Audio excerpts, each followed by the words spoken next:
Is it surprising that the Conservative Party just hasn't been able to budge from this low 20s position that they've remained in for the last 4 months? Well, of course, we have to remember, Tom, that Mr. Sunak did come into office with a very, very difficult political and economic legacy. The political legacy, of course, was the fallout from the Liz Truss administration, which did substantial damage to the Conservatives' reputation for competence, including not least in the economy. Meanwhile, on the economy itself, of course, Mr. Sunak finds himself in a situation where, yes, we have very high levels of spending, but public services are not working, not least the health service. We also have high levels of taxation, which makes many Conservative MPs deeply unhappy.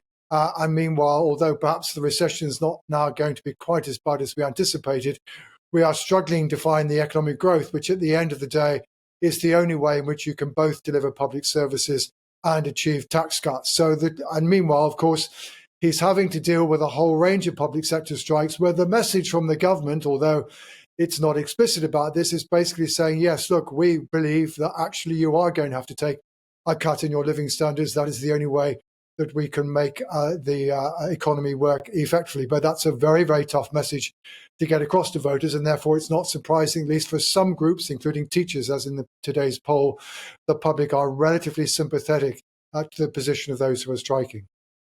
There do seem to be a still rather large sample of people who say they don't know, or that perhaps they wouldn't vote, or that just refuse to answer these questions as well. Is this the big hope of the Conservative Party, that the closer that they get to an election, people may well think they might want to hold their noses or do whatever while they do it, but in the end they'll end up voting Conservative? Well, certainly that must be part of their hope. The truth is, Tom, that whenever a party is in electoral trouble, as the Conservatives are at the moment, one of the things you will always find is that people who voted for them last time are much more likely to say they don't know what they're going to do. That, in a sense, is a symptom of a party that is in trouble.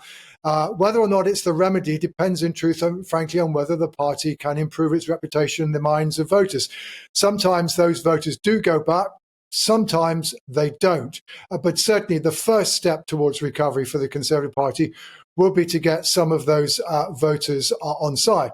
And I think certainly one has to say that, even with the Labour Party well over 20 points ahead in some polls, as in today's poll, there's still no guarantee the Labour Party is going to emerge from the next election with an overall majority, because we have to remember may well need something like a 12, 13, 14-point lead to get an overall majority. And the difference between that and the current poll position is not that great. The problem, however, for the Conservatives is that, frankly, they do actually have to win the next election in order to have much chance of remaining in office, because the party doesn't have any friends inside the House of Commons. None of the other opposition parties will be willing to help sustain a minority Conservative administration.